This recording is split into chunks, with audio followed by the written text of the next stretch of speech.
Ան խոսքս ասել, հատուկույրը, որ վկայեց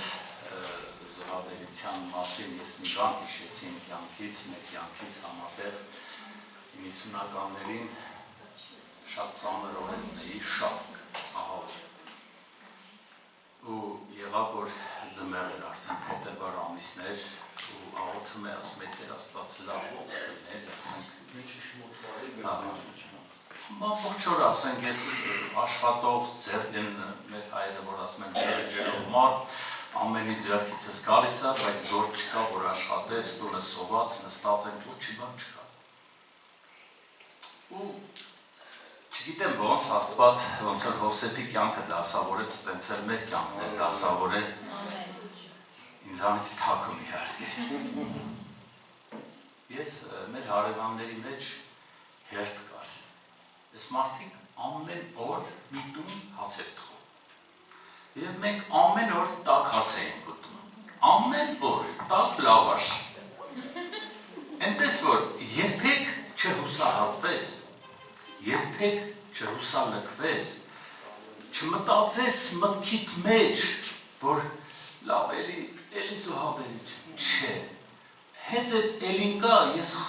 քեզ ասում եմ, որ չանես այդ զոհաբերությունը, պետք չի։ Մի բան ակամայից հիշեցի Աբրահամի զոհաբերությունը։ Գիտես, շատ հրաշալի է, մենք ուղղակի գուցե ասում ենք, չէ, զոհաբերություն, դե հա, զոհաբերեց, իրավիացինը զոհաբերեց, տարավ, համաձայն էր, բայց էլ բեր կանգնենք մի հատ կետի վրա ու տեսնենք Աբրահամի կյանքը ինչպիսին էր։ Ինքը շատ հարուստ տնից դուրս եկած մեկն էր։ Պատմությունն ասում է, որ նա Աստծո մասին ուր քաղաքից էր, չէ՞ ինքը։ Ասում է, նա Աստծո մասին լսել էր գուցե Նոյի որդիներից մեկի Սեմից։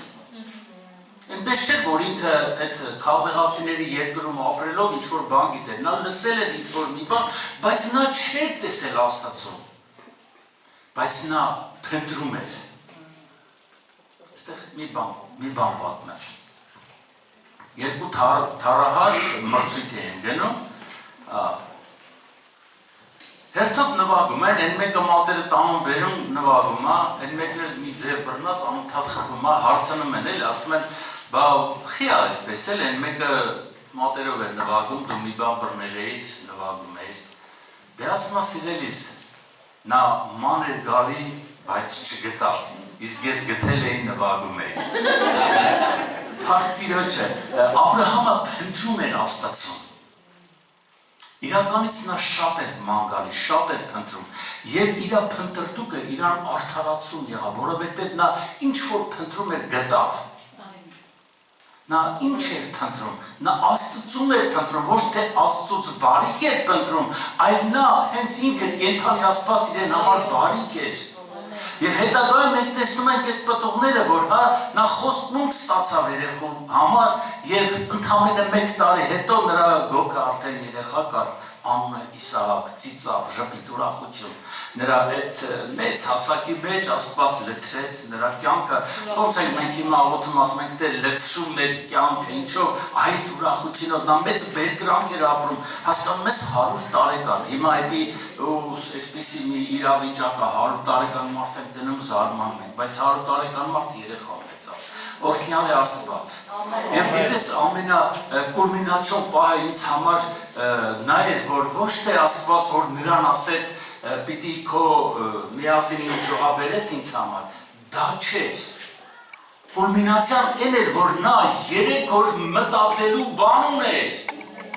3 օր նա մտածելու տեղ ուներ, այսինքն մի դուռ Աստված բացեց իր համար, բայց այդ դուռը,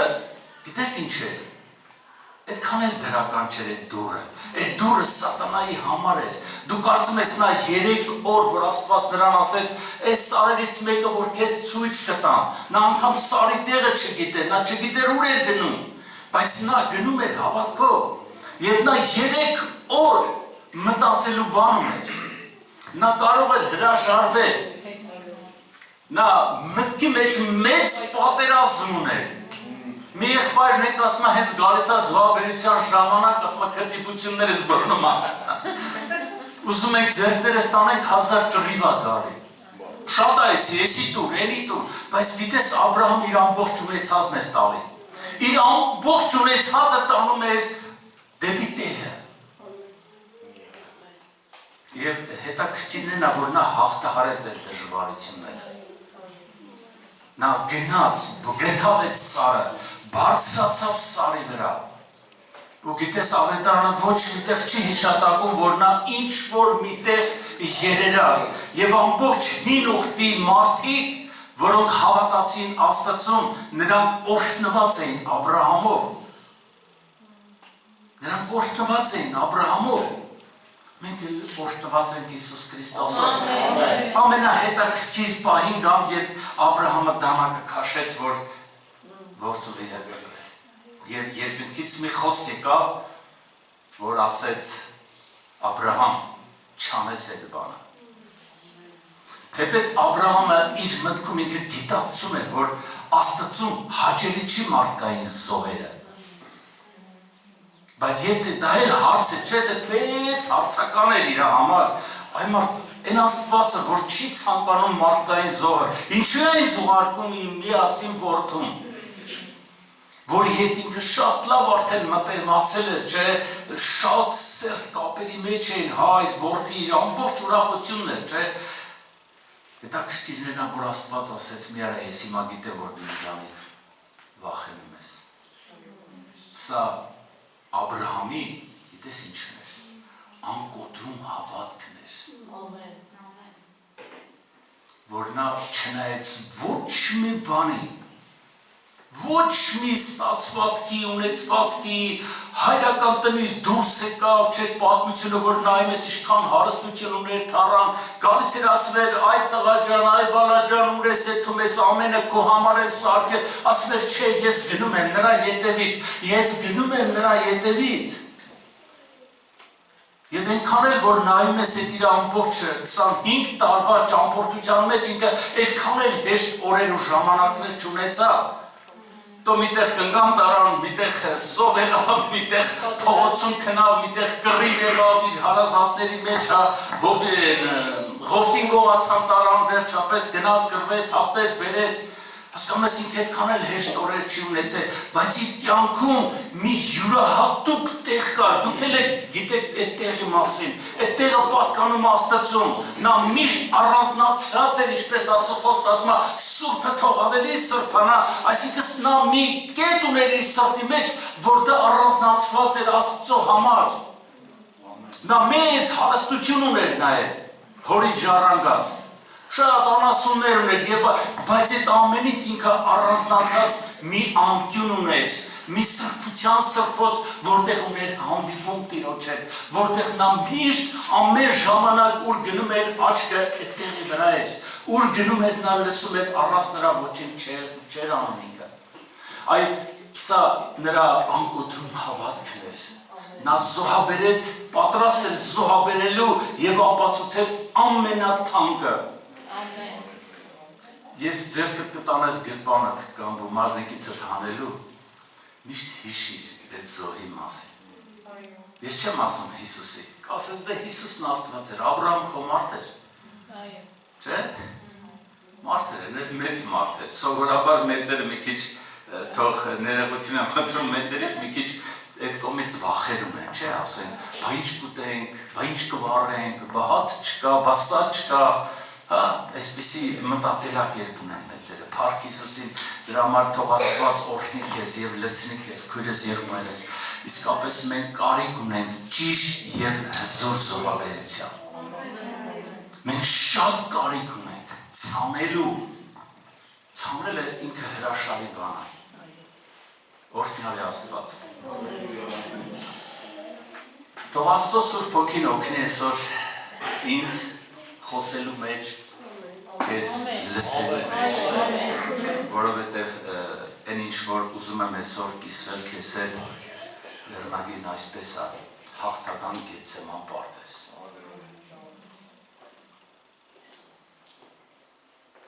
Մենք շատ անգամներ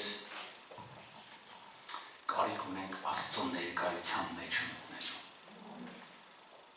Գուցե մեզ հաջողվում է եկեղեցական շենքերում մտնել այդ ներկայության մեջ, բայց կյանքում մենք ունենք ընթացք տեղ,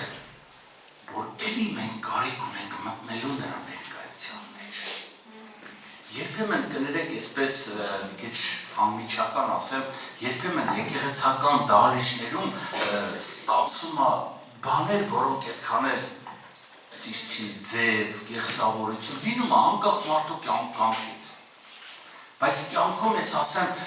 մեզ յուրաքանչյուրիս պետք է, որպեսզի մենք մտնենք Աստծո ներկայության մեջ, որտեղ առանց նրա ներկայության մեր կյանքում բան չի փոխվել։ Երբեք նա չի կարող փոխվել, որովհետև կյանքեր փոխողը դա Աստված է։ Նա եկավ, որ մենք կյանք ունենանք, հետաքրքիր է, ասենք նոր կյանքի մասին էր Հիսուսը խոսում, չէ՞ խոսում այդ հին կյանքի մասին, որտեղ նաև Նիկոդեմոսին ասեց, չէ՞, ասեց Նիկոդեմոս, պետք է որ քեզ նորից ծնվես։ Նիկոդեմոսն ասեց մեղայից ինչ ես ասում, Հիսուս, այս մեծ տարիքից մտնեմ մորս, որը վայն է, իրեն համար անհասանելի բաներ դա, անհասկանալի բաներ նա չէր պատկերացնում, թե ինչ էր ասում Հիսուսը։ Եվ խոսքը ասում է շարունակության մեջ ասես Նիկոդեմոս, քեզ պետք է որ դու վերստին ծնունդ ունենաս Սուրբ Հոգուց եւ ջրից։ Երբեմն այսօր շատերս բավարարվում ենք լեզուներ բլբլացնելով ու ջրից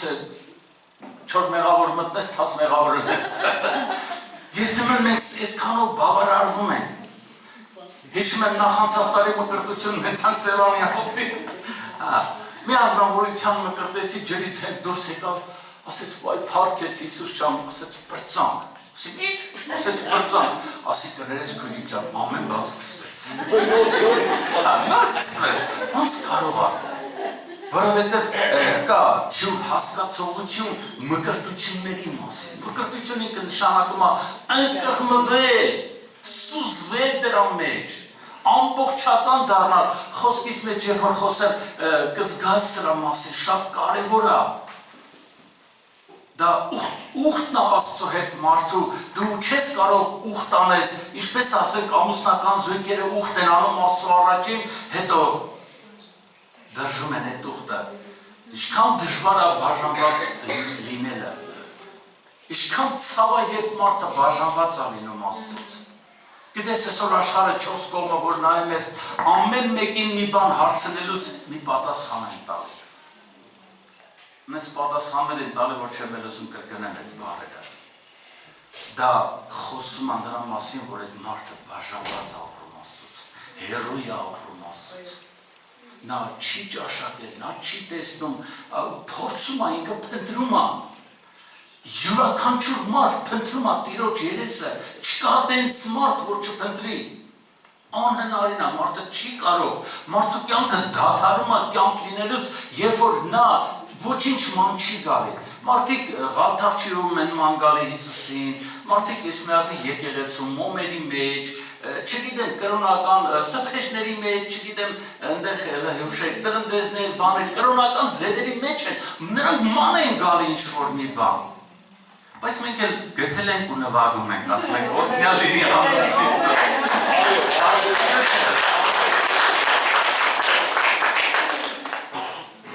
Կուզեմ կարդալ Բալանի խոսքը, ասենք այն սուրբ գրային հատվածը Մարկոս 14:32-ից 42-ը կարդամ ամենքիս համար եւ փորձեն կառուցել այս գեղեցիկ 10 համարների վրա այսօրվա ծառայությունը։ Եկավ մի տեղ, որը Գեթսեմանի էր կոչվում։ Հիսուսն իր աշակերտներին ասաց. նստեցեք այստեղ մինչև աղոթեմ։ Եվ նա իր հետ վերցրեց Պետրոսին, Հակոբոսին, Հովհաննեսին, սակայն սկսեց տագնապել ու տխրել։ Այդժամ նրանց ասաց. հոգիս մահուչապ տրտում է, այստեղ մնացեք ու արթուն կեցեք, արթուն բառը շեշտադրված է։ Փոքր ինչ առաջ գնաց, երեսնի վայր գետնին ընկավ եւ աղոթում էր, որ եթե հնարավոր է, այդ ժամն իրենից հեռանա։ Եվ ասում էր. Աբա Հայր, քեզի համար ամեն ինչ հնարավոր է։ Այս բաժակ ինձանից հեռացրու, շեշտադրումով ասում, բայց թող չլինի ինչպես որ ես եմ կամենում, այլ ինչպես որ դու։ ապա Հիսուսը եկավ և նրանց քնած գտավ։ Պետրոսին ասաց. Սիմոն, ննջում ես, չկարողացար մի ժամ արթուն մնալ, արթուն կացեք, վաղուց կարեք, որ փորձության մեջ չընկնեք։ Հոգիս հոժար է, բայց մարմինս տկար, և դարձյալ գնաց աղոթելու, նույն խոսքերը ասելով, վերադարձավ և նրանց կրկին քնած գտավ, որովհետև նրանց աչքերը ծանրացել էին ու չգիտեին նրան ինչ պատասխանեին։ Երրորդ անգամ եկավ ու նրանց ասաց. դուք դեռ քնած եք և հանգստանում եք, բավական է,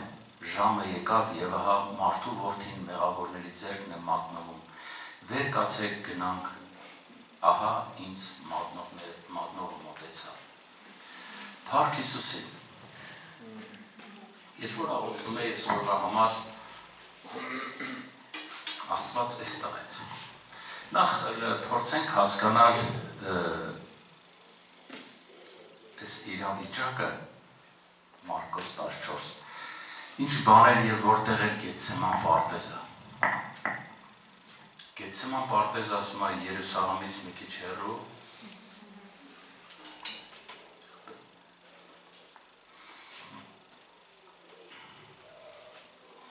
Կեդրոն ձորից դեպի արևելք բարձրացող ձիթենած լեռան լանջին էր։ Արևելք, այս բառը հիշի, սա կանդրադառնում այս բառին։ Ծննդոց երկրորդ գլխի 8-րդ խոսքը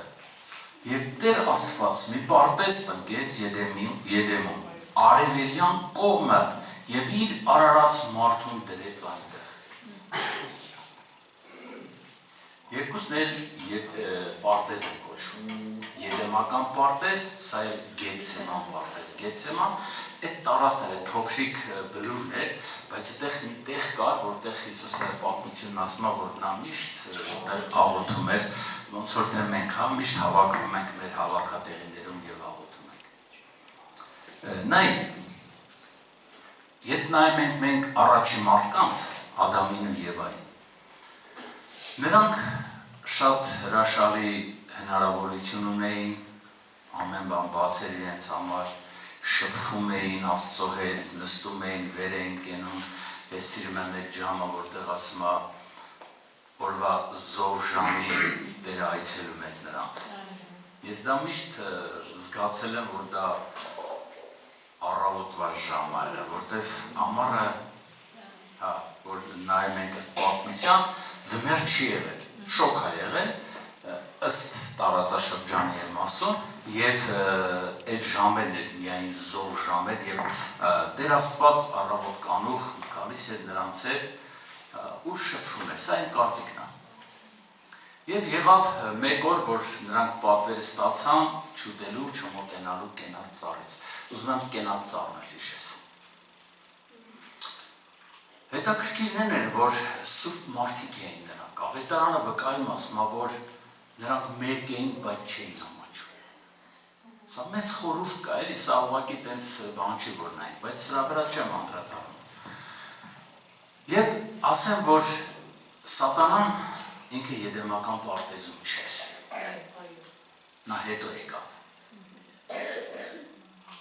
Եվ եկավ ասեց, իրավ որ Աստված ասեց, որ ուտես կմեռնես։ Հետաքրքիրը նրանում է, որ Սատանան կարողացավ ազդել այդ սուրբ մարդկանց վրա, մարդու վրա, կնոջ վրա։ Նա կարողացավ ներգործել։ Նա կարողացավ համոզել, որպեսզի նա ետ դառնա Աստծո խոստմունքից։ Էնի Աստծո պատվերից։ Եվ տես նրան հաջողվեց, որ ետ պահեց Եվային, ոչ թե միայն Եվային, նրան հետո գումարվեց նաև իր ամուսինը։ Դա պետք է որ լիներ, որտեղ մարդուկին մի մարմին, նրանք չեն կարող չանել այդ բանը։ Բայց ասեմ, որ հետաքրքիր էր, այնպես չէր, որ Աստված այդ կենաց ծառի գաղտնի քիվեցը չէր ասելու, անպայման կբացահայտեր դա։ Հիմա քո կյանքում, եթե կա չբացահայտված բաներ, միշտ ապիր Սավուխի նման զոհ անել, սպասել մինչև որ Տերը կգա, որովհետև Աբրահամը սպասեց մինչև որ խոստմունքը իրականանա, երբեք չսպասես, երբեք չթուլանաս եւ ինքնագործունեություն չծավալես, որովհետև նա կգա եւ նա չի ուշանա, նա գալու է եւ իր խոստմունքները կատարելու է, այն ինչ որ քեզ խոստացել է քո օրերի մեջ, անպայման, իսկ եթե բաներ կա, որ քեզ թվում է ուշանում է, ուրեմն հիշի, որ դա քո օրերի համար չի։ Եվ այսպես տեղի ունեցավ առաջի պարտությունը։ Մարդը պարտվեց գերբնական էակին, որի մասին Աստված ասում է դու Եզեկիելի մեջ ասում է դու կատարելության կնիքն էիր, պարտվեց։ Գիտես մի այսպիսի հանգաման կա, երբ մարդ իր դիմացինի ուժերը չի գնահատում, այդ մարդը արագ պարտվում է։ Ես շատ հավատացյալներից լսել եմ, գոռում են, սատանա ես կապում եմ քեզ, սարու ձորերն եմ գցում, դու չգիտես ուր եմ գցում, ասեմ մի արա, իրան տեղ ունի, դու քո կյանքից հեռացրու։ Դու իրան չես կարող սարու ձոր գցես, որովհետև նա ինքը իրականից ասենք ինքը էյակ է, գերբնական, ինքը շատ երկար տարիների փորձ ունի։ Ես ասում եմ, որ միտքդ բացվի, ես չեմ ասում, որ մենք պիտի վախենանք, չէ, մեր հաղթությունը Հիսուս Քրիստոսն է։ Մենք ոչ թե նրանից պիտի վախենանք, այլ մենք կենդանի Քրիստոսին պիտի հավատանք։ Որտեղ է եւ մեր հաղթությունը, որովհետեւ եղբայրը խոսեց աղոթքի մեջ, ասելով, որ Աստված շարժվում է հավատքի մեջ։ Եթե դու մտածում ես, որ առանց հավատքի դու նրան կարաս սարու ձորերն ուղարկես, ասեմ կներես, դա քեզ հաստատ չի հաջողվի։ Եվ մենք տեսնում ենք, որ այդ պարտությունը տեղի ունեցավ եւ Ադամն ու Եվան զրկվեցին մեծ օրհնություններից։ Նաև մի երկու նախադասություն ասեմ դրախտ հասկացողության մասին, դե մենք հայեր չէ, սիրում ենք էլ ասում ենք, ուխ, մեր Հայաստան աշխարհը դրախտավայր է, չէ։ Հա, կարող է դա եղած լինի, ես չեմ ժխտում։ Բայց գուցե Արևմտյան Հայաստանում է դա, գուցե հենց մերն է, ես չեմ ժխտում, որ դա այդպես է, Գեհոն գետը թարգմանությամբ ասում է Արաքս գետն է, դե Արաքս գետն էլ մեր սահմաններով է, և ասում են, որ դրախտը ավարտվում է Արաքսի հունով, Փառք Հիսուսին, բայց խոսքը ստեղ ոչ թե դրախտի մասին է, ոչ թե Գեթսեմանու մասին է, այլ Պարտեզի մասին է, բում այնտեղի մասին է, որտեղ նրանք կային ու դրված էին։ Փառք ամենակարող Աստծուն։ Եվ եկ հիմա վերադառնանք Քրիստոսին, եկ վերադառնանք Աստծո որդուն։ Ավետարան ասում է, որ նա գիտեր, արդեն ընթրիքը վերջին կատարել էր և գնում էր հաղթական քայլերի վերջն էր արդեն։ Նա գնաց Գեթսեման պարտեզ։ Ավետարանը խոսում է նրա դժվարության, գուցե որոշ աստվածաբաններ ասում են տկարության, տարբեր կարծիքներ կա, հիմա իդոգում ենք գանք մեկ հայտարարի, որտեղ մենք պիտի հասկանանք, որ մարմինը միշտ էլ ինչ էլ որ լինի, իր տկարությունը ինքը ցույց է տալու, հողը ամենավերջում։ Երբ որ Հիսուսը գնաց աղոթելու, նա իր հետ վերցրեց Հակոբոսին, Պետրոսին, Հովհաննեսին, ովքեր էին նրանք։ Նրա գիտես միայն աշակերտները նրանց վրա կարծես հույս էր դրել Աստված Հիսուսը, նրանց վրա հույս էր դրել, որ և նրանց մոտ ինքը կիսվեց, ինքը մյուսների մոտ չկիսվեց, բոլորի մոտ չհայտարարեց, չասեց, որ հոգիս մահուչապ տխուր է, նա 3 առաքյալի մոտ կիսվեց այդ խոսքի մասին, ասելով հոգիս մահուչապ տրտում է։ Հետաքրքիր է, չէ, այս խոսքի մասին լկանգ առնենք, ասենք ստեղ ու փորձենք հասկանալ։ Ինքը կատարյալ մարդ և կատարյալ Աստված, ճիշտ է։ Հովհաննեսի մեջ միտեղ ինքը ասում է, որ ահա գալիս է աշխարհի իշխանը, բայց ինձ վրա ոչինչ չունի։ Բայց այն Հիսուսը, որ հայտնվել էր պարտեզի մեջ, նրա հոգին մահու չափ տրտում էր։ Ինչը ինքը մահից էր վախենում։ Ինքը մահից չէր վախենում։ Ինքը սատանայից էլ չէր վախենում։ Իր ցավը մի ուրիշ բանի մեջ էր, որովհետև ժամանակը հասել է եւ նա իր վրա պիտի վերցներ աշխարհի ամբողջ մեղքը։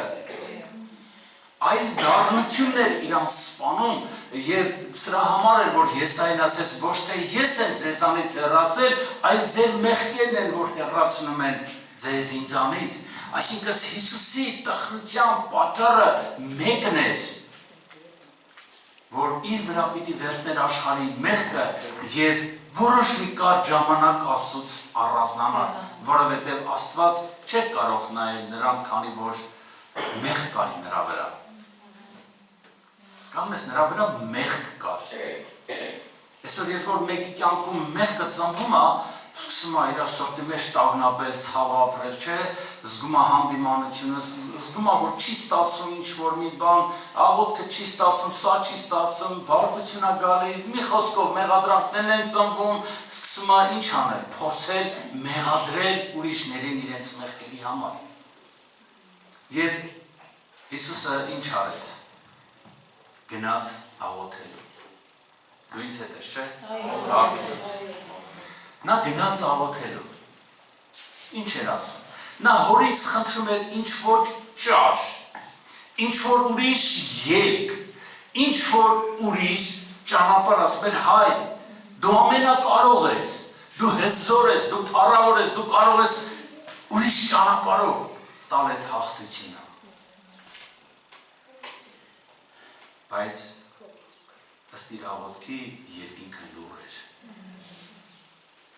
Երկինքը լուռ էր, ոչ մի ձայն չկար երկնքից։ Եկավ տեսավ աշակերտները գլուխները գցած, մի տեսակ, չնայած այն հանգամանքի, որ 3 եղբայրները նրանք ձկնորսներ էին, չէ։ Անշուշտ այդ մարդիկ գիշերներ անքուն անցկացրած շատ գիշերներ ունեցած կլինեն, չէ, իրենց կյանքում, բայց ջրի վրա եղած մարդը ոնց քնի, թորը գողն տանեն, չէ։ Հետաքրքիր է, որ նրանց աչքերն ավետարան ասում է ծանրացած էր։ Ծանրացել էր։ Գիտես, ես ասում եմ, ոչ թե դա քնի խանգարում էր, այլ դիվական ներգործություն կար, թմրություն կար նրանց վրա։ Նրանց վրա թմրություն էր, չէ, որպեսզի նրանք չաղոթեն, լսում ես ինձ, որպեսզի նրանք արթուն չմնան ու չաղոթեն, որ այդ փորձանքով պիտի անցներ, թեպետ բարի էր, մենք տեսնում ենք,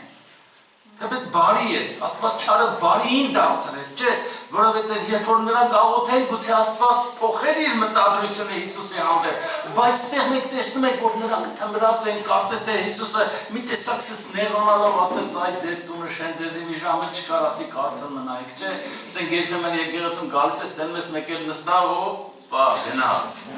Ուր ասում եմ, ով գնաց է արդուն քրծեք, այդ ուր ես երթում մտել։ Դա թմրություն է, քույրս եղբայրս։ Թմրություն է բերում մարդու մտքի ուղեղի վրա, որպեսզի մարդը իր հասանելի բաժինը չունենա։ Այսօր ձեզանից շատերը փափագով սպասել են այսօրվան այս ժամին եւ Աստված անպայման կխոսի քեզ, արդյուն մնա աղոթ կարա, որպեսզի փորձության մեջ չհայտնվես։ Իսկ գիտես փորձությունը պարտադիր չէ, որ տաներն են կռուգին ծեծել, փորձությունը կարա լինի քո մտքի մեջ ու դու քնես եւ քո մտքով մեկին դատես։ Սա արդեն մեծ փորձություն է։ Սա արդեն դատապարտություն է։ Եվ Հիսուսն եկավ ու տեսավ մարդ լինելով ինքը կատարյալ մարդ, իմ կարծիքով ինքը ուներ կարիք այդ մարդկանց, որտեվ ըստ իր տեսանկյունի ասեց երևես երեքը մի քիչ դուխով են էլի, Պետրոսը շատ դուխով էր, չէ, կներեք երեք ես միշտ ասում եմ անգրագետ դուխով էր։ Դե ասում է Գալիլեացին, չէ, դրանք էլ անկիրթ բաներ էլի, գավառ էր, այդտեղ ոչ մի կրթություն չկար, բան չկար, հենց սրանուն էր այդ բոլոր առավելությունները։ Դրա համար կյանքումդ որ կտեսնես մի անգրագետ մարդ, ինպես որ Քրիստոս է քարոզում, որի մասին շատ է սիրում քարոզել, այդ չզարմանաս, Աստծո հրաշքը տեղ է։ Աստծո հրաշքը տեղ է, Աստված չի գործում այն մարդկանց հետ, ովքեր ամեն ինչ գիտեն, Աստված գործում է այն մարդկանց հետ, ովքեր ոչինչ չգիտեն, որ ոչ մի բան չունեն։ Եվ այդ պահի մեջ Հիսուսը մտածում է իր աշակերտների վրա, որ իրանք կարող են օգնել։ Հետաքրքիր մի բան կա, այդ աշակերտների վրա այդ ներգործությունը, որ հասել է, նաև Հիսուսի վրա էր հասել։ Այդ ներգործությունը ինչպես Եվայի վրա եղավ, այնպես էլ Հիսուսի վրա կար այդ ներգործությունը։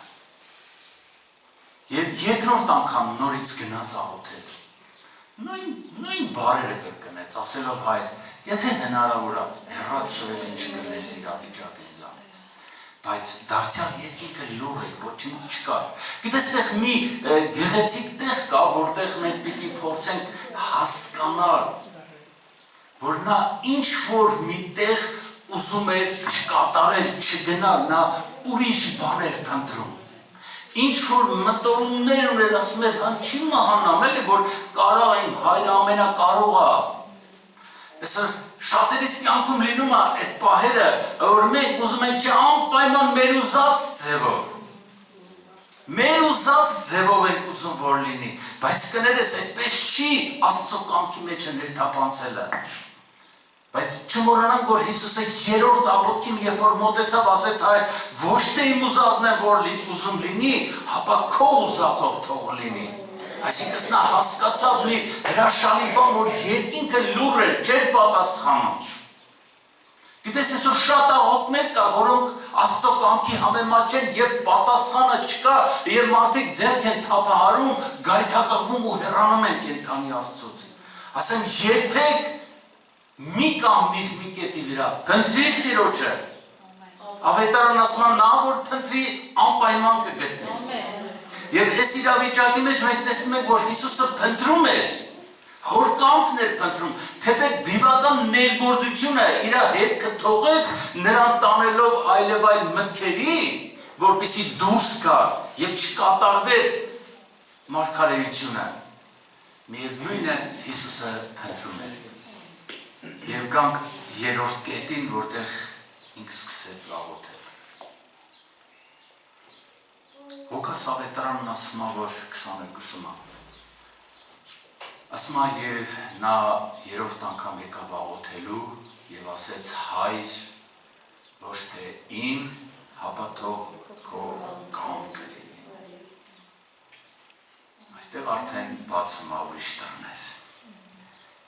Հիսուսը երբ որ տեսավ, որ չի ստացվում, իրեն համար տարօրինակ աղոթքներ էր անում, որովհետև նրա բոլոր աղոթքները պատասխանում էին։ Իսկ այս երկու աղոթքին պատասխան չկար։ Իր համար սա արտասովոր իրավիճակ էր։ Ոնց։ Այսօր սա այդպիսի բանը շատ կա, այսօր մեր մեջ երբ աղոթում ենք, կա պատասխան, չկա պատասխան, կլինի, չլինի, կապ չունի, ես աղոթեցի գնացի։ Չէ, թանկագինս,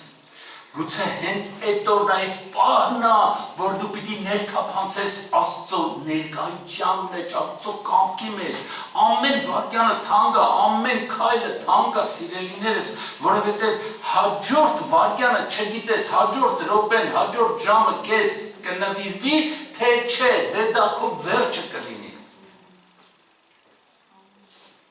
Ես ամեն առավոտ ժամուտի մենք խմբով աղոթք ունենք։ Առաջին ես եմ աղոթում, հենց միանում են ասեն, դե շնորհակալ եմ, որ Եղիային նման կողս բզեցիր, ասիր արթնացի։ Փառքես Տեր ասում եմ, բա կարող է մի օր էլ նույնպես ինձ էլ մոռանաս։ Մոռանալ ուղիղ մտքով չհասկանաս։ Ասի վсё կյանքի տորերը վերջացավ տունարի։ Բայց երկրի վրա մեզ էս հնարավորությունը, որ մենք ունենք, որ մեզ տրված է, բայց հնարավորության մեջ ճանաչելով կենդանի Աստծուն Քրիստոսին չօշնենք նրան, չմեծարենք նրան, սա մեծ պատիվ է ժողովուրդ, սա ես չեմ ասում մեծ հասկացողությունը մեր բարերով չգիտեմ անսահման սա մեծությունն է որ մենք այսօր իրավունք ունենք որդիական իրավունք ունենք որդիական իշխանություն ունենք գալու կենթանի Աստծուն գիտես երբ մենք սկսում ենք երկրպագել ու փառաբանել Աստված ասում է հեշտակներին դուք լուր մնացեք դուք չխոսեք ձեզ չեմ ուզում ահա իմ որդիները միաբանվել են եւ օրհնում են ինձ մի բան էլ ասեմ որ հեշտակներին 3-4 բառ է տրված խոսելու սուրբ է զորաց Տերը բայց մենք երկեր ժամեր երկրպագում ենք նրան սա մեծ առավելություն է մարմնի մեջ եղած օրերի ժամանակների մեջ երկրպագես կենթանի Աստծուն օրհնես նրան նրա ներկայության մեջ նստես եւ հանկարծ քեզանով հոսում Աստծո զորությունը եւ կաղ որ կաստիլներով մի կերպ եկել են կամ բերել են 4-6 տղամարդով եկեղեցի առանց կաստիլների տունագելու բայց միթե սա Գերբնական է հրաշալի օծությունը չի, որ մենք սրա համար պիտի գոհանանք ամեն իրավիճակի համար։ Գնանք առաջ։ Ուր հասանք։ Գեթսեման պարտեզում, որտեղ Հիսուսը Ղուկաս 22-ում, որտեղ Հիսուսը աղոթում էր օրը։ Եվ ասում է, ինչ տեղ ունեցավ, մի հրաշալի երկրաշարժ, մի ցնծում մի բոլորը խառնվեցին իրարի, որովհետև նա մտավ Տիրոջ կամքի մեջ, հոր կամքի մեջ եւ գրված է, որ ասում է երկնքից հրեշտակը իջա, դու պատկերացնում ես թե որ հրեշտակը իջնի, ինչ կլենք մենք։ Ինչ կմնա մեզանից։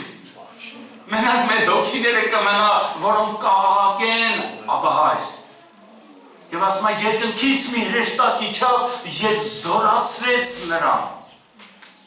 Եվ Այնքան էր այդ զորությունն ու ջերմեռանդությունը զորավոր, որ նրա քրտինքի կաթիլները արյան դարձան։ Գիտես, ես ասեմ, որ հեշտ չէր դա։ Շատերի կյանքում իջնում արեշտակը չեն էլ հասկանում, չեն էլ զգում, որովհետև այդ մտքի մեջ հնարավոր է, որ պարտվում են իրենք։ Սա շատ կարևոր բան է, այդ ազդեցության մեջ, որպեսզի դու հաղթող լինես։ Եղել է չէ քո կյանքում որ ծնկես սաղոտ կանելու կամ որ մի խոսքով երբ որ դու սկսում ես սաղոտել եղել է չէ ասել վայ շուտ արա էսա երեխեն վայ շուտ արա ոնց որ ձեն են տալի հա մեկ անգամ ինձ հետ եղավ Պետրոսին մատանիքում աղոթում էի այնպիսի մի պարզ անվանակոչություն լսեցի այնքան պարզ էր ոնց որ ասենք Արմեն եղբայրս ես կձայնեմ ու մտքիս մեջ ասի այ ման էս մարդով էլ եկավ էս բան Արագ դուրս եկան հայեցի տնամ ոչ մի չկար։ Ասիլա սատանա, այս սրանից հետո թե իսկական մարդ էլ կբերես այստեղ կգոռա, կճղվի, էլ չեմ արձագանքելու քեզ։ Всё, վերջացավ։ Չէ, այդ պահի մեջ ամեն ինչ արագանում է, փոխվում է, հազար հատ մտքի հարցակում է գալի, վայ էսի մնաց, վայ էսպես եղավ, վայ այնպես եղավ, չէ։ Դու կարծում ես Հիսուսին չուներ, ուներ։ Նրան ասում եմ, այ մարդ աղոթի, ուրիշ ճանապարհ կտա Աստված քեզ։ Եթե խաչի մահով մեռնես, ոնց կլինես։ Հասկանում եք, ասենք, դա սատանայի հաղթությունը կլիներ, եթե Հիսուսին համոզեր։ Հիմա բեր մի փոքրիկ զուգահեռ անենք մեր եւ նրա պատերազմից։ Քանի անգամ ենք մենք պարտվում լսելով նրա ձանձրալի զրույթը։ Կարտոշկեն բարբար շուտ արա վազի, երեխեն լացում է շուտ արա, լավ ինչ ես երկարացնում հերիքա, սա սատանայի հարցակումն է, որպեսի դու չաղոթես, որ հետ մնաս և հայտնվես փորձության մեջ, իսկ երբ որ դու սկսում ես աղոթել, ինչ է տեղ ունենում, հրեշտակ իջնում է, իջնում ու լցնում է ու դու անեանում ես, ու սկսում ես լեզուներ աղոթել։ Ու աղոթում ես, տեսնում ես դալիճ ես կոմի կամնած մարդը, օթով եկե հասել աստեղ։ Ասում ես ոնց եկա, ասում ես չգիտեմ 11 համարի տրել է բուսներ, թե ինչ էր չգիտեմ։ Այսպիսի իրավիճակ ունեցավ Հիսուսը, երբ որ հրեշտակը իջավ և զորացրեց նրան։ Նա մեծ զորություն հագավ, որը տանում էր ընդառաջ իրեն խոզողներին, ես այն այդպես ասում։ Ընդառաջ գնաց, ոչ թե փախավ, այլ նա ընդառաջ գնաց իրեն մատնողներին։ Ընդառաջ գնաց այդ փորձությանը, ընդառաջ գնաց մահվանը չվախենալու, ինչու նա չվախեցավ, որովհետև այդ ինքը չէր որոշել, որ պիտի գնար, իր որոշածը փախուստ Գեթսեման պարտեզից էր, կամ եթե փախուստ էլ չլեր, դա իր պարտությունը կլեր։ Եվ ես կարծում եմ, որ սիրելի քույրս եղբայրս սա իմ տեսությունն համեմատելով արևելյան բառերը, ես կարծում եմ, որ հենց այդ նույն տեղում էր, որտեղ Եվան ու Ադամը պարտվեցին, այդտեղ կանգնավ Աստծո ծրագիրը, եւ Տեր Հիսուսը հենց այդ կանգնած տեղից, որը կոչվում էր Գեթսեման պարտեզ, շարունակեց հաղթական այն ճանապարհը, որը Աստված մարդկության համար էր արել։ Ես կարծում եմ, հենց դրա համար դրել եմ հաղթական Գեթսեման պարտեզ, որտեղ հաղթություն տեղի ունեցավ, որտեղ Աստծո որդին հաղթեց եւ ընդառաջ գնաց, մենք որ տեսնում ենք հինուխտի ժամանակ Եվան փախավ Ադամի հետ, գնացին մի ծառ գտան, թզի տերևներ ճարեցին, վռազդեն ժամանակ, հսկա թզի տերևները, հեմիկ բանման չի, որ այդպես աղմնոցով ես նայ, կարգին ջիգարում են եղել, չէ, Ավետարան ասում որ հսկաների ժամանակներ են եղել, հետևաբար ծառերն են հսկա եղել, չէ, պտուղները։ Ասում այդ թզի տերևներով ծածկվեցին եւ մտան մի ծառի ետև, հաստավում ծառի ետև։ Մտածելով թե Աստված իրենց չտեսնում։ Մենք էլ ենք չէ՞ տենց։ Անում ենք կարծում թե Աստված չտեսնում։ Նրանք բախկվեցին, նրանք թափ կեցան։ Որտեղ մեղքը նրանցը թաքցրեց, մեղքը նրանցը տարավ պահեց, ասեց սյո, վերջ, հազարավոր մարդիկ այդպիսի իրավիճակներ ունեն, մեղք են գործում, երկու եղբայր կամ երկու քույր կռվում են Աստծո ցնեղանները, եկեղեցի չեմ գնացնան բայ, մնա տունը տենակ ինչ կլի քո հետ, հետաքրքիր է, երկուսն իրար հետ կռվում են Աստծո ցնեղանում են, բայց Հիսուսը չհեռացավ Աստծո ներկայությունից, բայց Աբրահամը չփախավ Աստծո ներկայությունից, Հակոբը փախավ, հոր ներկայությունից փախավ, բայց Աբրահամը չփախավ, Հովսեփը չփախավ, նրանք մնացին անկախ այդ դժվարություններից, եւ Հիսուսը մնաց եւ ընդառաջ գնաց մահվանը, գնաց եւ հանձնվեց իրեն ձերբակալողներին, հայտնվեց նրանց հսկողության տակ եւ մնացածը մենք արդեն գիտենք թե ինչ տեղ ունեցավ։ Ես մի համարը տեղից մեջ վերում անեմ դրանից առաջ, երբ որ ընթրիք էին անում Հիսուսը մի գեղեցիկ խոսք ասեց նա սիրեց իրենները մինչև վերջը սիրեց։ Ես մի բան ավելացնեմ, սրան թող քեզ զարմանք չլի, գուցե այդ պահի մեջ Տեր Հիսուսը ինչ դժվարություններ ունեցավ, բայց նա խաչը բարձրացավ մեծ սիրով։ Գիտես դա նրա սիրո սերենադան էր, որ ին եւ քո համար նա մեծ փափագ ուներ։ Դրանից մի համար էլ վերև ասում է փափագելով փափագեցա, որ այս ընթրիքը ձեզի հետ ուտեմ, դա իր ուխտի ընթրիքն էր։ Հիսուսը մեծ փափագով, թեպետ մեծ դժվարություններով, կա չէ մարդիկ իրենց կյանքի գնով մի բան են ուզում անել դիմացինի համար, որպեսզի դիմացինին հաճեցնեն եւ դիմացինից գովասակի խոսքերը ստանան, մարմնավոր կյանքի մեջ, կա չէ, այդպիսի մարդիկ շատ կան։ Չեմ ուզում քաղաքականացնել Աստծո խոսքը, բայց այդպես կա, ասենք, մեկը որ մի հատ պաշտոնավոր մարդու հետ սկսում է քայլել, ամեն ինչ անում է, որպեսզի նրա սիրտը շահի։ Եվ ահա Տեր Հիսուսը խաչը բարձրացավ ինձ եւ քեզ համար, որպեսզի ես եւ դու փրկություն ունենանք, ես եւ դու որ հավիտենական կյանք ունենանք, գուցե ես եւ դու այդքան չենք էլ հասկանում, բայց ինքը շատ մեծ արժեք է տալի այս ամենին, որ մենք այսօր իր տան մեջ ենք։ որովհետև Աստված ճանաչողությունը ինքը բարդ բան է։ Եթե չմտնես, լավ, այսպես մի ուրիշ օրինակ բերեմ, ասենք կինը երեխա է ծննդաբեր, այդ երեխան մոր էությունից է գալի, այդ երեխան շատ լավ ճանաչում է իր մորը, իր մայրական ձայնը, քնքշանքը, ձեռքի ջերմությունը, բերանի գոլը, կրծքի կաթը, շատ լավ է ճանաչում, բայց ուլիկներն ասեն սևոք ուլիկ սիրում բալիկ, որ գայլերն եկան, ասեցին։ Իսկ նա, որ երեխայա որդե գրում, բերում, այդ երեխեն չի կարողանում համակերպվել։ Նա չի, գուցե ինչ-որ առումներով ճանաչում է, բայց նա չի կարողանում համակերպվել այդ մամայի հետ։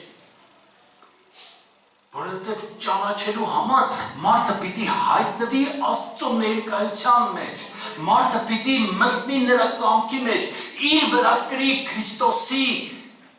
չարչարանքներից, որպեսզի հաղորդ լինի նրա փառքին։ Հենց երկրի վրա։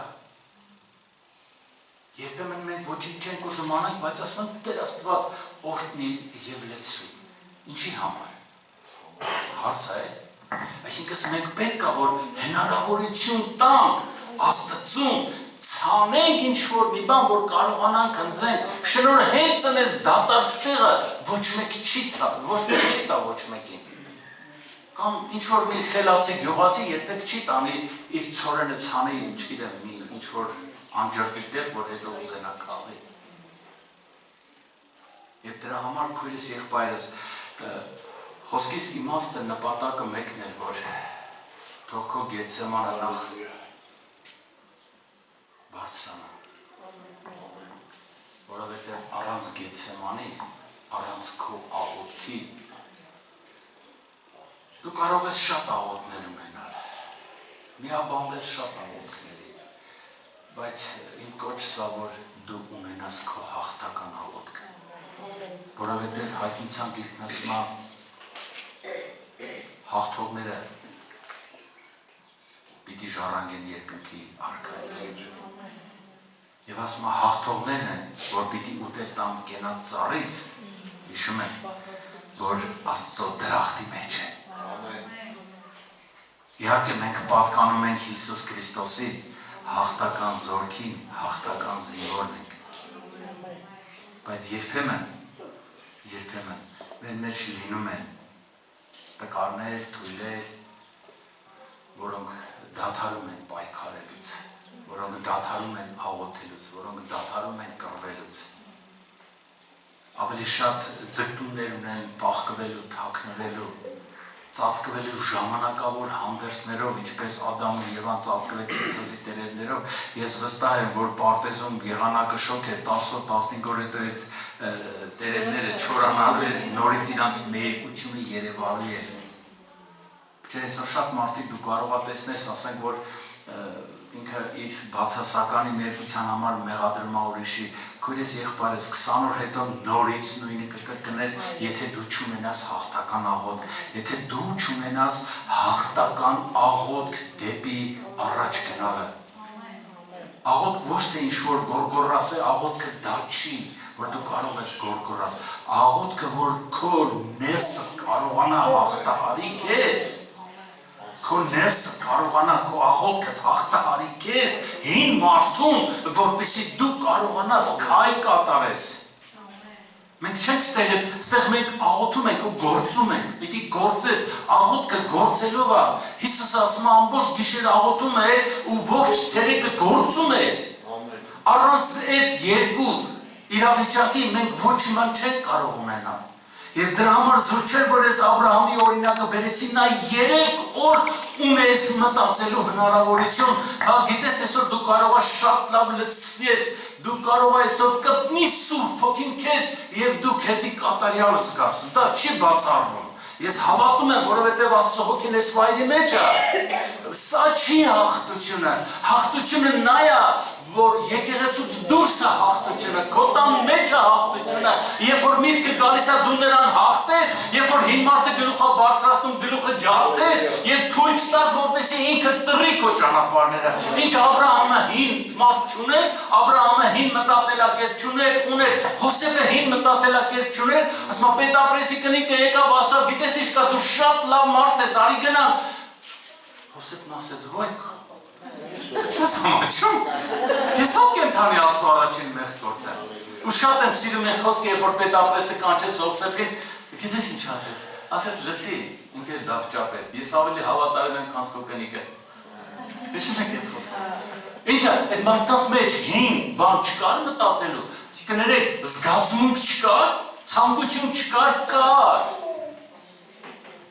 քույրես եղբայրս, անպայման կար, որովհետև երբ խոսքը գրվում է Եղիայի մասին, ասում են նայել մեզի պես կրքերու տեր մարդ է, այսինքն մարդու մեջ դա նորմալ է, դա կա, դա պիտի լինի, դրա համար հաղթությունը նա չի, որ դու կկարողանաս այսօր քո քրոջդ կամ քո եղբորդ երկու լավ սիրուն ճակերտների մեջ խոսք ասես, պորտը դնես, տեղը ճամփու դնես։ Այդ չի հաղթությունը։ Հաղթությունը խոնարհության մեջ է։ Հաղթությունը նոր մարդու մեջ է։ Եվ դա շատ լավ էր հասկացել Նիկոդեմոսը, ինքը հրեա դատավոր լինելով, նա շատ բաներ հասկանում, ողջ Մովսեսի օրենքը գիտեր, տարիքն էլ բավականին մեծ էր, 70-90 տարեկան կլներ, որտեղ ինքը դատավոր էր, մեծ իշխան էր ավետարանն ասում։ Բայց ինքը մի օր գլուխը քորելով, լսելով Հիսուսի մասին, եկավ ասա, բայ ինչ անենք, որ երկնքի առկայություն մտնենք։ Նա հասկանում էր մի բան, որ իրա գիտեցածով ինքը չի կարող, որովհետև իրա գիտեցածը միշտ իրան փակողի է տանում, ու չկա այդպիսի մի իրավիճակ Հիսուս Քրիստոսի կյանքում, որ նրա ճանապարհը փակողի մտնես։ Նա ոչ մի անգամ փակողի չի մտել, նա միշտ գնացել է հաղթական, անգամ քահանաները ելան ու ասեցին, այ մարդ այդ հետևիդ մարդկանց ասած թող սուս մնան, ասեց, եթե նրանք չաղաղակեն, սարերը քարերը կաղաղակեն։ Եթե արարացի կեսօր չաղոթեն, չաղաղակեն, արտաշատիկ կգոռան։ Ասենք դու չես կարող։ Հիսուսն ասեց, դուք չեք կարող լրացնել ոչ մեկին։ Որովհետև երբ մարդը լույսը տեսնում է, գնում է դեպի այդ լույսի քույրես եղբայրս։ Դրա համար չէ, եւ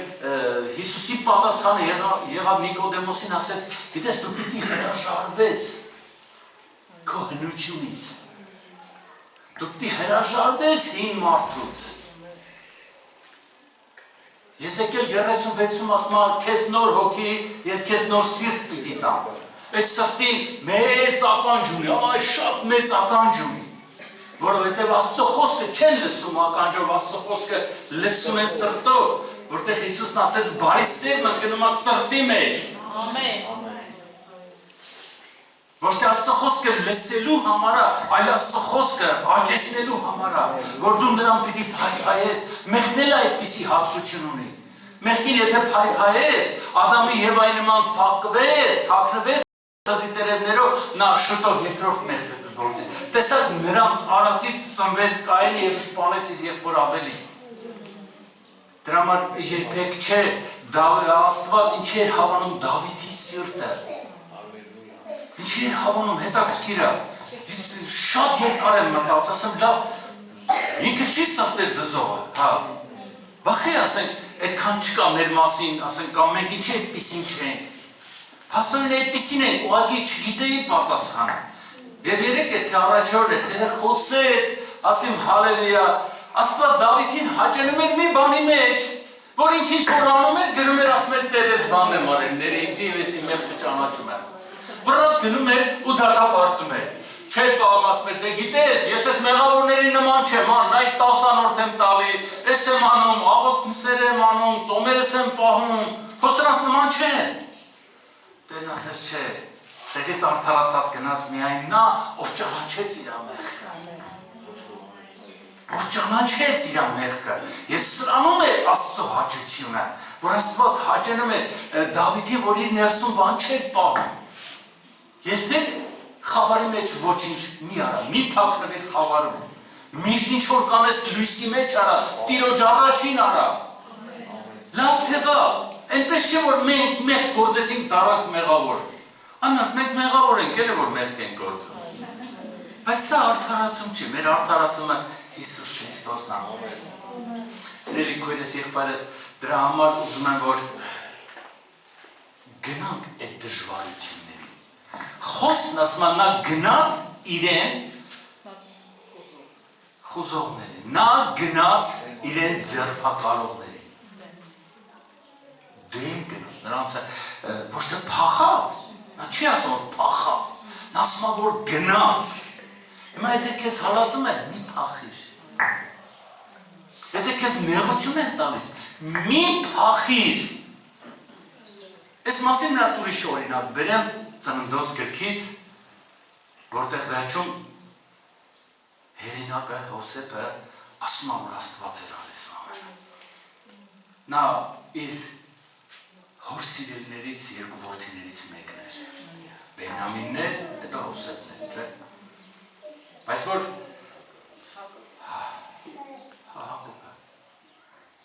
Հակոբը շատ էր սիրում Հովսեփին և ուղարկեց իր եղբայրներից, ավագներից լուր ունենալու իմանալու համար և նրանք վեկանան ու ծախեցին։ Կներեք էլի ասենք, կիլո բադր նրանք չերել է որ ծախեցին։ Դու գիտես նրա ապրումները, դու գիտես նրա ցավն ասում է, հորա ոնց թե, ասում են մի արեք, դուք իմ աղբերներն եք, ոնց եք ինձ ծախում։ Լսում ես, բարերն ուշադիր եղեք, ասում են դուք իմ աղբերներն եք, ոնց եք ինձ ծախում։ Ինչպիսի մեծ ցավ, ինչպիսի մեծ փորձություն։ Քիչ էր որ գցել էին հորը այս խեղճին։ Հետո փոշմանեցին, արի այմարդ լրիվ պրծնենք այս մարդուց, արի ծախենք դահճին, թող էտա հենա քարավանը գալիս է Եգիպտոս ա գնում։ Եվ նրանք վեկալան ծախեցին այ քեզի բան, չէ դաժան մարդու ռաստված, չէ։ Երբեմն մենք ասում ենք, այ մարդպես փորձանքը որտեղ է ցա ռաստվում մեզ, չէ։ Ուզում եմ որ դու ուշադիր լինես սրա մեջ գտնես, բռնացնես քեզ, որպեսզի հաջորդ քայլին դու կարողանաս հաղթող լինես։ Գնաց, Հովսեփը գնաց, թե գուցե նեղանալով, գուցե դատապարտելով, մեղադրելով իր եղբայրներին, բայց նա հարկադրաբար գնաց։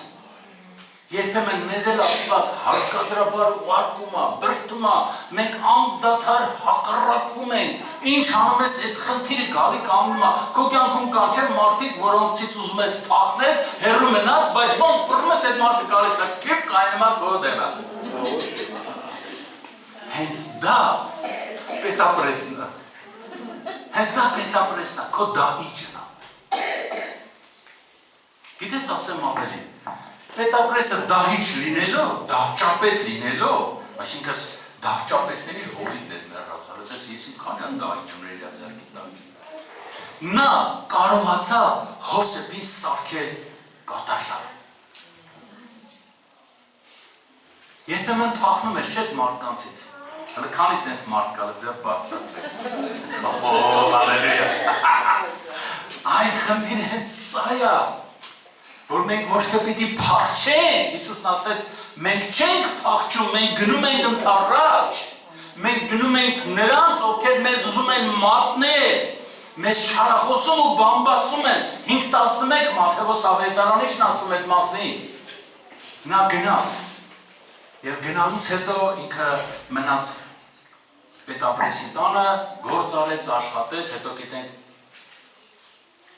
զրպարտեցին իրան և գցեցին փարավոնի բանտը։ Ասում եմ, 1.5 մետր բարձրություն ուներ այդ բանտը, որ մարդիկ կուզեկ ուզման գային, կքած մանգային, չկարողանային ուղիղ կանգնել։ Դե բնական է, եկեք աշխարհագրական դիրքը նայենք, շոկ, երբ որ շոկ կար անապատներ, կարիճներ, սողուններ, մողեսներ, չկար ոչ մի կոյուղի, չկար ոչ մի համապատասխան կանդիցիաներ, մի կտոր հաց էին տալիս, այնքան սև հաց, որ այդ մարդիկ չմեռնեին։ Գիտեք, մենք կարող ուրիշներին վկայենք, հələ քեզ դրա մեջ այդ բանտի մեջ։ Ես մեկ օր ինձ դրեցի լուրջ եմ ասում շնչահեղձ է եղել, չէի կարող, շունչս կտրվում էր, չէի կարող, ասել ավե չեմ մտածի, կանի հետամ ջուր խմեմ։ Դաժան իրավիճակ, չէ, մտածում ես, թե Աստված, սիրող Աստված, որ իր որդուն տվեց ինձ համար, այս ինչ անեմ իմ գլխին, գիտես, երբ որ այդ դաժան բաները գալիս են քո գլխին, իմացի այդքան մենք ծրվել ենք Աստծո ճանապարհներից, հիմա Աստված այդ ամենը սրով, կտրտելով, ջարդելով մեզ ետ է բերում դեպի ուր, դեպի մեծ բարձրունք, անգամ շնորհները իրագործելով, երազահանության շնորհները Աստծո հոգով, երբ որ Հովսեփը անում էր, հաստուխին մեկ էլ բաժակ լցնող են։ Ինչ արեց, ասեց, որ կետաս բարեխոս էի, գնաց մոռացա, մի եղբայրն ենք, ասեց, այդ մեմ Կանադա, Հովիճան ասեց, հենց հանցնեմ, տեղավորվեմ, վիզա եմ տալի, գազ մեր մոտ մի ամիս ծառայես, օրինակ գնաց բարևը չգրեց։ Մեկ այդպիսի խայսյալ կա, մարդու մեջ այդպիսի բնույթ կա, գնալու ծառայց սարեր է խոստանում, հենց գնացին, թե չեմ մոռացա, դա իրավիճակ է, դա այդպես է, նրանք էլ գնացին հայտնվան լենության մեջ, մոռացան, որովհետև ժամանակը չէր հասել և Աստված մի գեղեցիկ հրաշալի հրաշքով, եթե հաստուխի ձեռքով դուրս գար, նա կլներ, որ հաստուխի ձեռքով դուրս եկավ, բայց մենք հիմա տեսնում ենք, որ Աստծո զորությունով նա դուրս եկավ, Աստծո հրաշքով եղավ, մարդկային ձեռքը չկպավ տեղ, մարդկային գործոնը չգործեց և Աստված դարձի բերեց քեզ, Տերը հանեց նրան բերդից։ Դու պատկերացնում ես, Արմեն եղբայր ջան, դու պատկերացնում ես մեր քաղաքապետը լես։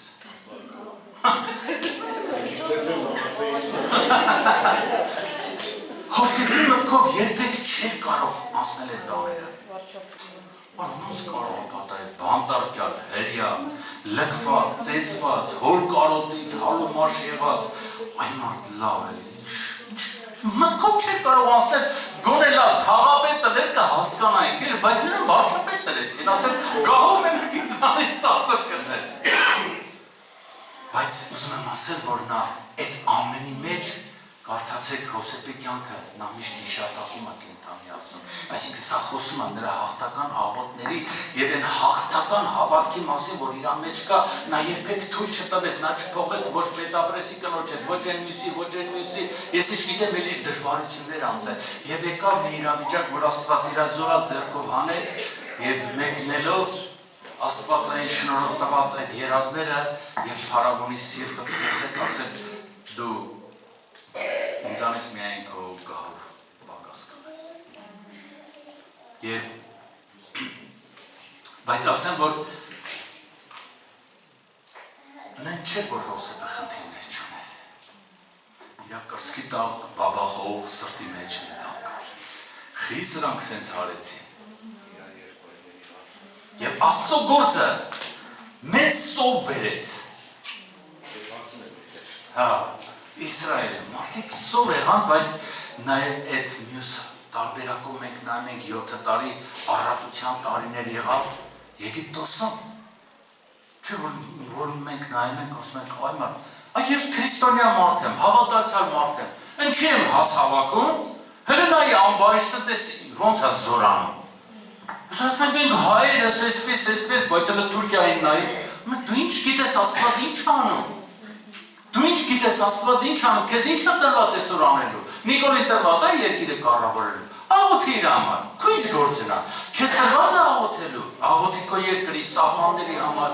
Աղոթի որ երկիրը խաղաղ մնա, որ խաղաղությունով գաս այսպես ուրախ, զվարթ, Տիրոջը փառավորես ու գնաս, ոչ թե գնանք անեք սառույցի վրա մի ոտով, ահա ասենք KGB-ն եկավ, էս եկավ, այն եկավ, չէ՞։ Ազատության մեջ Տիրոջն ենք որ։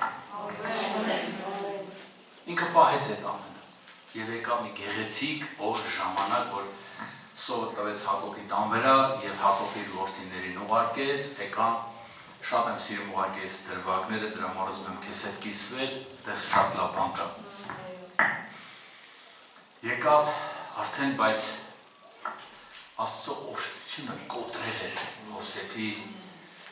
կարծրատիպը ջարդվել էր Հովսեփը աղբերներին հենց որ տեսավ սիրտը հալամաշվավ հելավ սեղանից գնաց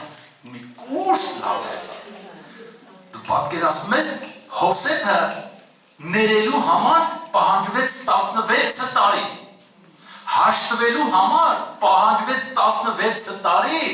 են էլ ոչ ջուրին պայմաններում սարսափելի պայմաններում ահավոր պայմաններում սովի, մերկության, տառապանքի, լացի, ողբի հլասա 3 օր չեն դիմանում 3 ժամ լույսերն անջատում են ինչքան լույսի մարդկանց համար ունես զանգում են ինտերնետը 10 րոպե կտրվի հաց չունենաս կվազես առաջին ինտերնետը կմուծես որ թերթես է տանտեր մեզ տեն բան չկա ախար մեր երեխեքը գրում են այ բալամ ասում եմ այդքան ինչ ես տրամադրվում գրում զանգի 2 րոպե խոսա անջատի չես մասենց ավես հասկանում ես ասենք և 16 տարի մենք 1 օր չենք հանդել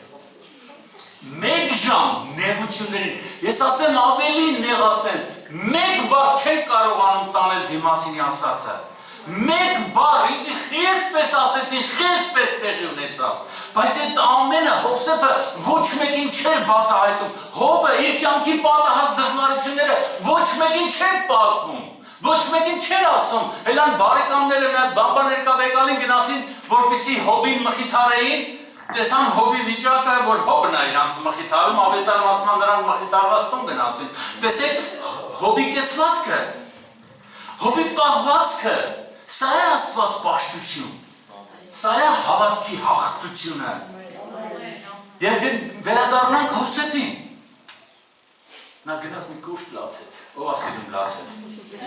հալելույա, լավա չէ ահավոր գալիս նենց ամուշա չէ, այնարդ ասում ես թողեք լացեմ հանգստանամել, ինչ եք ուզում բայց լացել է լավ բանա շատ լավ բանա տեսած կլեք չէ որ թաղումներն ասում են դե լավա հելիքա լացես չէ ասում են թող լացի որտեղ լացը ինքը զգացում կա երբ որ լացում ես դուրս է գալի այդ ցավը քո միջից ու տեղի ունեցավ ամենահետաքրքիրը երբ որ նա եկավ և բացահայտեց ասեց եղբայրների ձանից չվախենաք ես ձեր եղբայրն եմ Հովսեփը այն Հովսեփը որ ձեզանից առաջ Աստված ինձ ուղարկեց Եգիպտոս, որպես ես ամենապատրաստվի ձեզ համար։ Եվ այն ամենաշատ սիրած պահս, որ նա աճապարեց աղբերներին ասելով, լսեք իմ պապան Հակոբը, կենդանի է, ոնց է ինքը, ոնց է, և օր ժամ նշանակեց, որպեսի հանդիպում ուներ։ Ինչից հետո տեղի ունեցավ հանդիպումը, այս սա եմ ուզում քո ուշադրությունը գրավել։ Ինչից հետո, երբ որ ինքը, ես մեր մոտ ասում եմ, եթե նեղացել ես գնաս սեղանը փռի, մերիդ է, հետո հաշտություն է կրնել։ Մինչև նա չներեց իր եղբայրներին, թեպետ նա հասել էր բարձրագույն Տիտղոսի երկրի վրա, շատ բարձր պաշտոնի էր հասել, որ իր մատի ճտոցը կարող էր զարգացած այդ ժամանակվան շրջանի զարգացած Եգիպտոսին կարող էր բոլորին ծունկի բերել։ Եվ այդ ամենից հետո մի բան կար, որ իրան տանջում էր, ներելու խնդիր ուներ ինքը։ Երբ որ ներեց, Գեսեմում տեղի ունեցավ հանդիպում հոր հետ, այսինքն սիշտ տեղի ունեցավ, երբ որ ինքը ճիշտ կատարեց Աստծո կամքը, իր հայրը հասավ իրան։ Երբ որ ճիշտ կատարեց Հիսուսը աղոթքը, հրեշտակը իջավ և զորացրեց։ Թող որ քո աղոթքի ընթացքը և Աստծո կամքի համեմատ լինի և դուրս գաս Սուրբ Հոգու ներկայություն։ Աստված օրհնի քեզ, շնորհակալ